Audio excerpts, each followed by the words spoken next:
La teoría literaria 2, chicos, nos dice que son una serie de giros del lenguaje que se emplean para embellecer el discurso y que especialmente en el contexto de la oratoria y de la literatura donde lo encontramos. Aunque también nos dice que altera o siempre está alterando significativamente el modo común y cotidiano de emplear el idioma. Aquí he puesto una imagen que hace mucha referencia a lo que tiene que ver el proceso de una comunicación, pero no una comunicación, digamos, normal, sino una comunicación literaria, ¿correcto? Recordarás que en algún momento nosotros hemos trabajado, o de repente tú en primaria has trabajado el proceso de la comunicación, ¿no? Donde iniciaba con un emisor, que luego enviaba un mensaje mediante un canal, con otros procesos más, pero luego llegaba un emisor, o en este caso un receptor, ¿no? Entonces era el emisor, canal, mensaje, código, y por ahí al final llegaba el receptor que, digamos, recibía el mensaje, ¿no? Pero en este caso es dentro de un diálogo. Pero aquí, como tú te habrás dado cuenta, cuando un autor escribe una obra, no la lee o no la dice en voz alta, solo la escribe y el receptor solo la lee. Bien, entonces el proceso de la comunicación literaria es un poco distinto. ¿Ya? Mira, nos dice que el emisor, que viene a ser el autor, ¿correcto? Muy importante, recuerda, el emisor siempre es el autor. Construye una situación de enunciación. ¿Por qué enunciación? Porque te va a anunciar algo, te va a contar algo, te va a relatar algo, ¿correcto? Pero el lector nos dice que viene a ser el receptor, el lector dice que construye e interpreta al mundo imaginario y lo completa. Aquí yo quiero que tengas en cuenta algo muy importante. Cuando el emisor, por ejemplo, yo escribo un cuento, ¿correcto? Puedo de repente tomar alguna idea de algo que he vivido, pero cuando tú le vas a leer, que sería ese receptor, de repente no lo vas a imaginar de la misma forma que yo lo he escrito.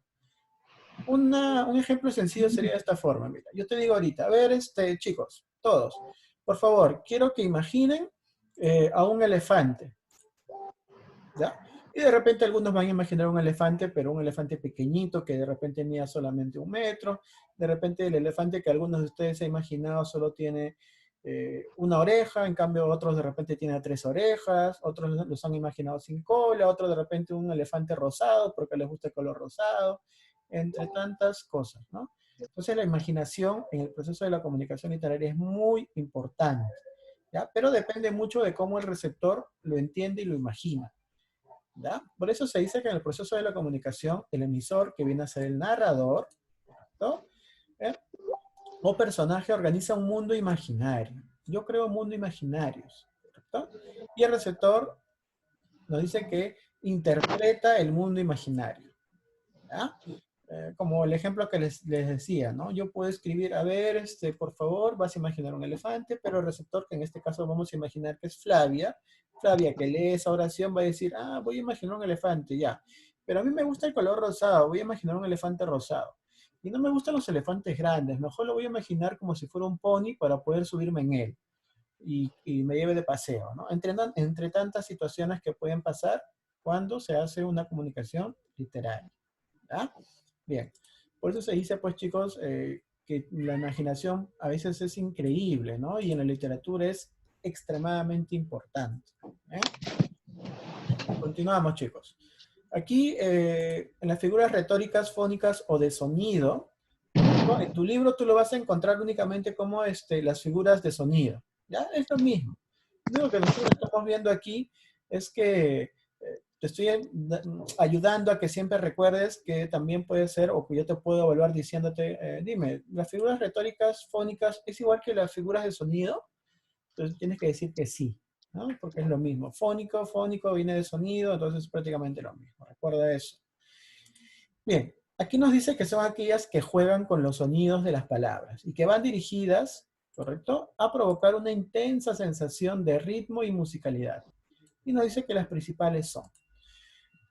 Aquí antes de iniciar, ten en cuenta lo siguiente, musicalidad y ritmo. Son dos cositas muy importantes, ¿ya? Que en la literatura son muy importantes. Recordarás que ahí también tiene mucho que ver la rima, ¿no? Los tipos de rima sonante y consonante. Eso importa mucho en la literatura, sobre todo en el género lírico, ¿ya? Ten en cuenta mucho eso. Bien, nos dice que la aliteración es un recurso literario que tiene como característica la repetición sucesiva de un determinado sonido con el objetivo de reproducir cierto efecto. Bien, de repente para que lo entiendas más fácil sería de esta manera. La literación te dice que dentro de ciertas escrituras literarias, ¿correcto?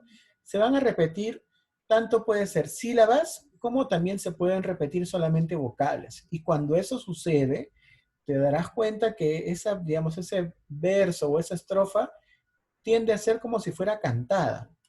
¿Y dónde lo vas a encontrar mucho? En canciones, ya sea en canciones de amor, canciones de tristeza, ¿ya? E incluso hasta en el reggaetón de repente lo puedes encontrar, ¿ya? Tiene mucho que ver, como te decía, por eso con el género lírico, ¿ya? Ten muy en cuenta eso. Bien, aquí vamos con las preguntas bien sencillas. Si te acabo de decir que se repiten sílabas o se repiten vocales, Yesenia, dime, en este ejemplo, te lo voy a leer, dice, la dama no ama al amo. Dime, en este ejemplo, ¿qué es lo que se está repitiendo?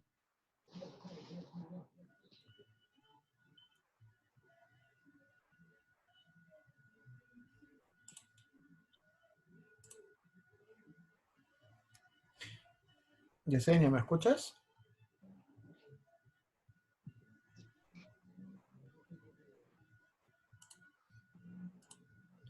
A ver, nos dice que la vocal A. Sí, claro, la vocal A. Mira, vemos que la A se repite muchas veces, ¿no? A ver, vamos a contar. 1, 2, 3, 4, 5, 6 veces, ¿no? Bueno, nos falta una, 7 veces. ¿Ah? También vemos, para que no quede, digamos, en duda, que también se pueden repetir únicamente sílabas y no solamente vocales. Aquí vemos, mira, la dama, dama, ama, ¿m? Ama. Si lo partimos en sílabas solamente sería ma, ¿no? Aquí también vemos ma. E incluso, de repente, de cierta forma, encontramos aquí, mira, la ma, pero obviamente está al revés, pero también, digamos que puede ser, puede estar dentro, ¿no? Obviamente no es una sílaba, pero también te da a entender que se está repitiendo la M y la A, ¿no? De manera constante. Y eso cuando tú lo lees, se torna pues como si fuera una canción, ¿no? Se torna más fácil, más alegre de poder leerla, ¿no? O entenderla incluso. Bien, aquí tenemos otro ejemplo que también te muestra lo mismo, pero digamos de manera más sencilla o ya está resaltado, ¿no? Vemos que aquí dice, Pablo es paciente y pacífico. Y aquí vemos que se repite la pa, ¿no? Claramente, le he resaltado para que no tengas dificultades. Y luego dice que el gato de Gabriela no tiene ganas de comer. El gato de Gabriela no tiene ganas. Ga, ga, ga. Se repite la ga, ¿no? Varias veces. Vemos aquí 3.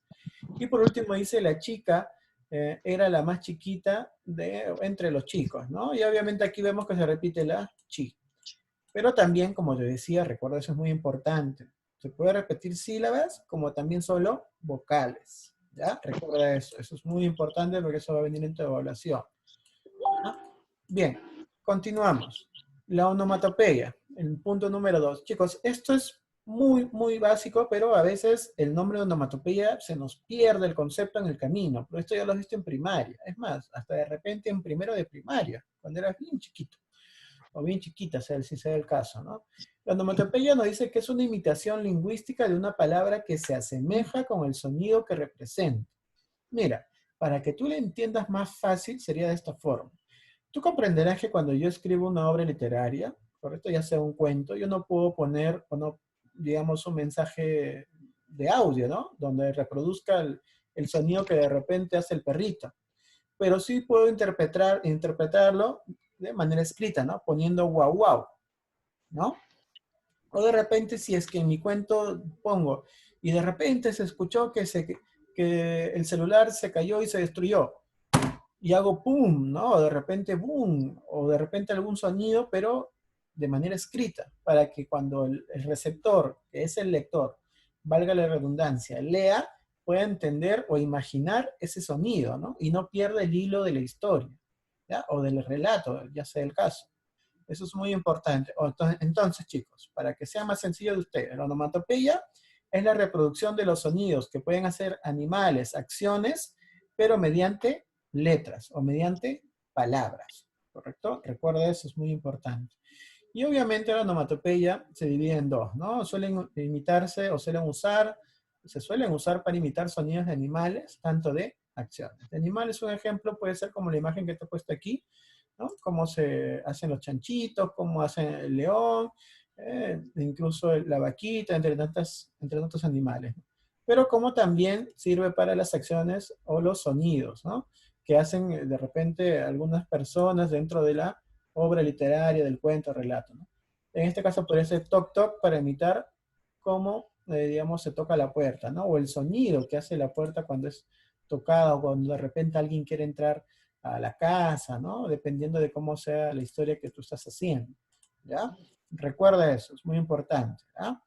Y por último, chicos, vemos a la paranomasia. Aquí, digamos, pequeño concepto suele a veces confundirse con aliteración, ¿ya? Pero mira, aquí vas a darte cuenta de la gran diferencia. Nos dice que la paranomasia es una figura retórica en la que se utilizan palabras con sonidos similares, ¿correcto? Similares, pero no son iguales. Similar no es igual que igual, ¿ya? Ten en cuenta lo siguiente, dice, pero cuyo significado es diferente, ¿ya? Parónimos en posiciones cercanas de un discurso. Mira, acá hay un ejemplo muy sencillo. Nos dice, 3 tristes tigres comen trigo en un trigal. Y aquí viene la duda. A ver, ¿quién tenemos por aquí? James. Señor James, dime, mira, recuerda, te dice que es la figura retórica que utilizan palabras con sonidos similares, ¿ya? O sea, que se escuchan parecido, pero que no se escriben igual, ¿ya? Y que por ende no significa lo mismo. Recuerda que esto está haciendo referencia a una clase de competencia lingüística que seguro estarás recordando. Palabras que suenan parecidas, ¿correcto? Pero no tienen el mismo significado. James, dime, aquí en este ejemplo, ¿qué, digamos, qué vemos que se está pareciendo, ¿no? O qué parecido hay por aquí? ¿Encontramos paranomasia o de repente no lo encontramos? James, si no puedes hablar, usa el chat.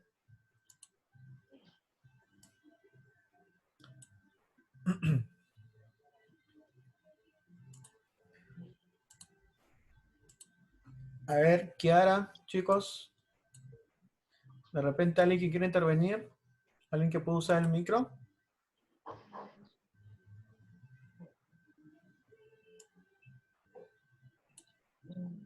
Profesor, Sí, te escucho. ¿cuál era su pregunta? Mira, aquí nos dice que la paranomasia es una figura retórica que se utilizan palabras con sonidos similares, o sea, palabras que suenan parecidas, ¿correcto? Pero que obviamente significan cosas distintas. Entonces aquí en este ejemplo que les he puesto dice, 3 tristes tigres comen trigo en un trigal. Y aquí la pregunta sería, que más o menos así van a hacer tus evaluaciones sobre este tema, sería, dime, ¿qué palabras se parecen en este pequeño ejemplo? Palabras, chicos, ¿ah? Recuerda, eso es muy importante. Palabras, no letras, palabras. La T, claro, la T se repite muchas veces. Por acá vemos una, por acá vemos otra, por acá también, acá nuevamente se repite y aquí también. Pero la T es solamente una letra, no es una palabra, ¿ya? Pero mira, de repente aquí te vas a dar cuenta, claro, ¿no? 3 tristes, tristes. Mira, aquí te vas a dar cuenta que esta palabra de acá, que es 3, tiene un parecido con tris, que obviamente complementa con tes, ¿no? Y también vemos que tigres, nuevamente se repite la T, nuevamente se está repitiendo la R, nuevamente se repite la S, es más, incluso vemos la E, que nuevamente se está repitiendo, y la I también, ¿no? Y en trigo lo mismo, en trigo volvemos a encontrar que se repite la T, que se repite la R, se repite la I, hasta la G se está repitiendo, ¿no? Y en trigal también está sucediendo lo mismo, ¿no? Trigal, vemos que se repite la T, la R, la I, la G. Por lo tanto, chicos, estas palabras tienen un sonido similar, parecido, ¿ya? Pero no se están escribiendo igual y obviamente no tiene el mismo significado, porque 3 no significa lo mismo que tristes, ¿no? No es lo mismo. pero tienen un parecido solamente cuando lo dices, ¿no? O cuando lo vas a leer. ¿Por qué? Porque se repite mucho la T, se repite mucho la R, se repite la S, la I, la E, incluso hasta la G, se está repitiendo mucho, ¿no? Entonces, nunca, chicos, vayan a confundir la paranomasia con la aliteración, porque la aliteración te dice que se repite únicamente vocales y sílabas, ¿correcto? Y en la paranomasia se repiten palabras, pero que son parecidas entre ellas, ¿ya? Solo son parecidas. Muy importante, no te vayas a confundir en el proceso de aprendizaje de este tema, ¿ya? Bien, y para concluir te dice que además esto lo puedes encontrar mucho en textos literarios, ¿no? Sobre todo en trabalenguas y en adivinanzas, ¿no? Que de repente algunos han sufrido cuando estaban en primaria, ¿no? Decir, no, trabalengua era complicado. Mira, aquí incluso te he puesto un ejemplo para complementar el que ya hemos trabajado. Te dice, ¿no? Una pica lleva al hombro, porque su suegra le dijo que ha de ganar por la pica lo que perdió por el pico. Ya, aquí vamos a encontrarlo más fácil incluso, ¿eh? Mira, pica, pica, pica, ya, pico, pica, pico. ¿Significan lo mismo, chicos? Una pica No, que lleva al hombro. ¿Significa lo mismo que un pico? no, No. porque uno es verde y yo. Claro, mira, acá vemos que una pica hace referencia digamos, instrumento, se podría decir, ¿no? En este caso, para hacer labores, de repente, eh, arar la tierra, de cierta forma, ¿no? ¿Correcto? Pero pico, Sí, a qué está haciendo referencia? a un, ¿A un sustantivo? Mira, pero dentro del ejemplo sería que el pico está diciendo referencia a la suegra, ¿no? Como si fuera pico su boca, ¿no? Mira, de nuevo lo leo. Una pica lleva al hombro porque su suegra le dijo que ha de ganar por la pica lo que perdió por el pico. Entonces, cuando dice pico hace referencia a la boca, ¿no? De repente ha dicho algo que no debió decir y ha perdido, en este caso, no sé, de repente dinero, ¿no? Más o menos te da a entender esa situación. Obviamente, pica y pico, ¿cuál es la única diferencia que tienen? que pica un pico de un ave. Claro, y ahí la única diferencia vemos que es una vocal también, ¿no? Y también vemos que la diferencia está dentro del contexto en que se está diciendo, ¿no? ¿Vean? Chicos, recordemos eso, ¿eh? Que a veces solamente una vocal puede cambiar el significado de una palabra. Por lo tanto, esta palabrita de aquí no es la misma palabrita de aquí, pero su sonido se parece mucho, ¿no? La única diferencia que están teniendo es una vocal. Luego el resto es literalmente lo mismo, ¿ah? Luego, ¿qué más podemos encontrar por aquí? Algo que también se parezca, o alguna palabra que se parezca a otra. Mira, de repente no te has dado cuenta, pero aquí encontramos pica de nuevo. Dos veces. ¿Ah? Bien. Vamos a ver, vamos a leer nuevamente, de repente encontramos de nuevo. Dice, una pica lleva el hombro porque su suegra le dijo que ha de ganar por la pica lo que perdió por el pico. ¿Ya? ¿Podemos encontrar alguna palabra más que se parezca, chicos? Mm, No, creo que no. Bien. Vemos que solamente por aquí podemos encontrar, obviamente hay por que se repite, ¿no? Por acá también vemos otro por que se está repitiendo. Incluso vemos la que por acá que se está repitiendo, aquí también. De repente dos sílabas que se están repitiendo. Y por acá también podemos encontrar, a ver, bueno, básicamente eso de repente es lo más importante, ¿no? Pero vemos que en pica, pico, de repente son las palabras que tienen gran parecido, pero no son exactamente lo mismo, ¿no? No significan lo mismo, ¿ya? Recuerda eso que es muy importante en el proceso, en el camino, para que lo puedas comprender, ¿ya? Bien, chicos, básicamente esta es la clase del día de hoy. Como te habrás dado cuenta, a veces conocer estas palabritas nuevas te van a ser un poco complicadas. Por eso he tomado la decisión de repente de teorías literarias, como es la base de la literatura, poderlo trabajar de manera más tranquila y pausada. ¿Ya? Obviamente vamos a llegar a lo mismo, que al final es que comprendas todo, pero vamos a trabajarlo de manera más pausada. chicos, terminada esta situación, lo que necesito que hagas es la siguiente actividad, que es muy sencilla. Ya sabes que siempre vas a hacer un organizador visual de la clase realizada, que eso va en tu cuaderno, ¿correcto? Con la fecha y con el número de clase, que en este caso sería la clase 4, ¿no? Luego, en la pregunta número 2 te dice que vas a realizar tres ejemplos, perdón. Uno de aliteración, otro de onomatopeya y uno, para concluir, perdón, 3 ejemplos de paranomasia. Entonces, en total serían 9 ejemplos. ¿Ya? Te recomiendo que cuando entres a la paranomasia, donde vas a de repente escribir un poquito más, trates de trabajar de repente adivinanzas o trabalenguas que sean pequeñas, ¿no? No muy extensas, ¿correcto? Para que no copies o desarrolles mucho. Pero sí no olvides presentarla a tiempo, que es muy importante. ¿Bien? Chicos, eso sería todo en el tema del día de hoy.